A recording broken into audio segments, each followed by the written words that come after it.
Hi, my name is Danny Neifert. I am a licensed esthetician and I use a holistic process that allows my clients to get rid of all of this gunk that builds up underneath and in our skin and create skin that is self-purifying and self-mending. And today I just want to share some things that have been happening in the skin industry kind of behind the scenes, and I'm going to kind of just list through these in no particular order. And the first one that I want to talk about is that benzoyl peroxide has been linked to cancer. And it's because benzoyl peroxide breaks down easily before and after being opened into benzene, which is linked with a higher risk for leukemia and blood cancer. Now, benzoyl peroxide is an extremely popular ingredient for clearing up acne, so-called clearing up acne, because it absorbs oil. And we know, or at least here at Skin Harmonics, we know that our oil is our skin's best friend, and we would never ever want to do this. And so now this is just yet another reason to not be using benzoyl peroxide on your skin, besides the fact that it's a Band-Aid and it's a toxic Band-Aid, turns out. And the next thing I want to talk about is that that's been in the news is that inflammatory retinols and acids, glycolic, lactic, salicylic acids, are still being used to treat acne. There were a report that came out talking about these, and this is quite extraordinary for me because we, back in 2003, suspected that acne was that inflammation was a big part of what caused acne. And as it turns out, they were suspecting this in 2003, but it turns out in 2007, there was another huge report that said that inflammation was not only a part of the events, but it was the initiating factor of the beginning of acne. And when they say inflammation, they're talking about full body inflammation emanating from our digestive system, from our gut.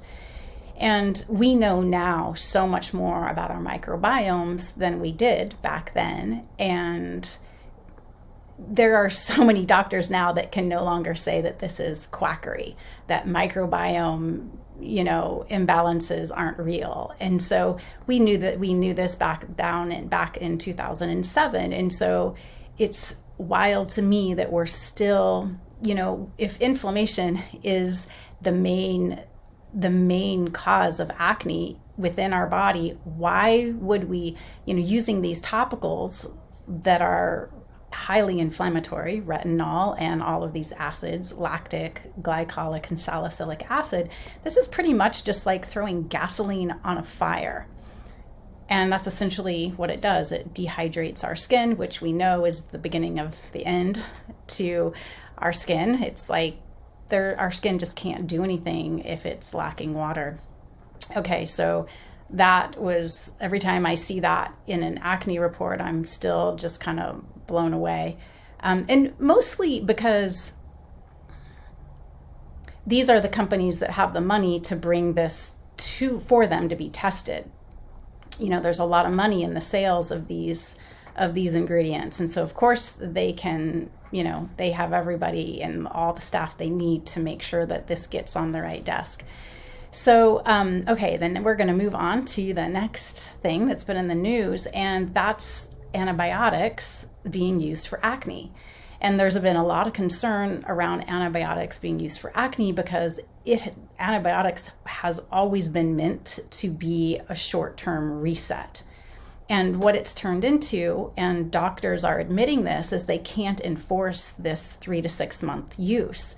The demand is so high for people to be band-aiding their microbiome in this way that they just can't really enforce this 3 to 6 month period. And they're also admitting that they don't want to enforce it because the demand is so high and they don't want to lose clients. So this is very problematic because what happens is the longer we are on an antibiotic, the more difficult it becomes to reset our microbiome. Like, we are really kicking the can down the street in a way that becomes very, very and more difficult. It's like this vicious cycle to turn around. And so it's a permanent toxic Band-Aid, basically. Microbiome health, I just did a whole email and talk about that, where, I mean, without a good microbiome, like without water and a really solid microbiome, like there's just no way our skin can thrive.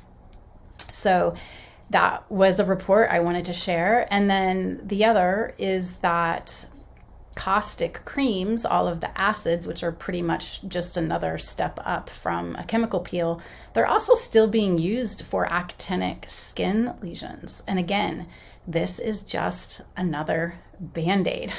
The burning and the dehydration of our skin is what got it in this place to begin with, that it started to develop the precursor lesions. And of course, why stop now when you can just triple up on this? And so that's still happening.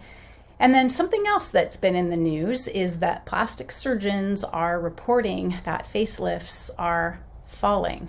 Now, let me describe what this means. And I've had this described to me several weeks ago by somebody who works in this field.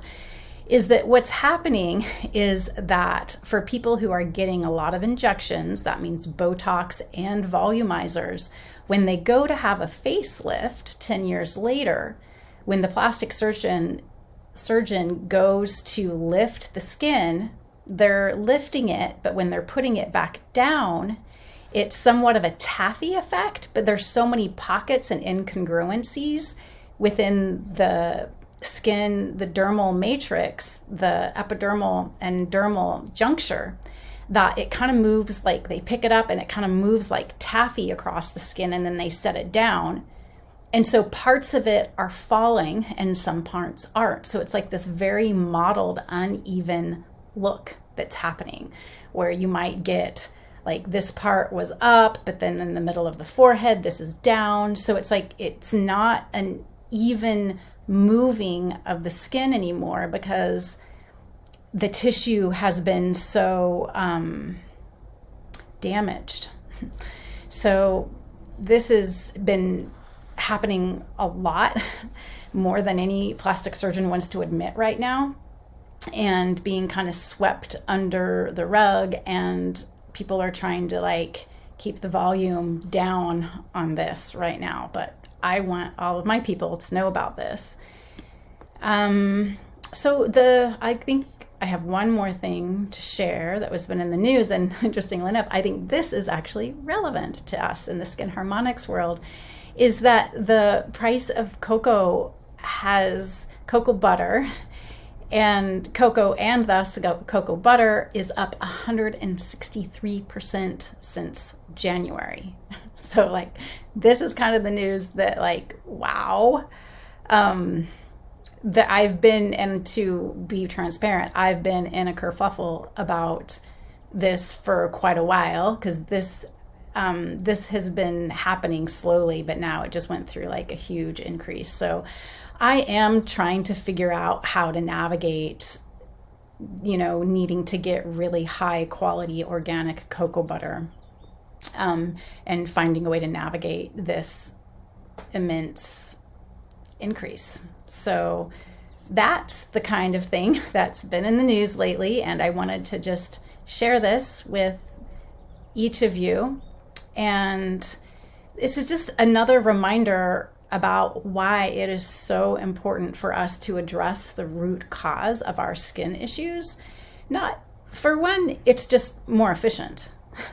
If there's no other reason, efficiency has to be the the reason. It is, when we address the root cause, it is the most efficient and fastest way, ironically, to actually get to where we're going, which is having really healthy skin, not skin that just appears healthy and looks healthy from 10 feet away, or even a foot away, but really, really good, thriving, self-purifying, self-mending skin. That's what we're after. So I think that's it for this newsletter. And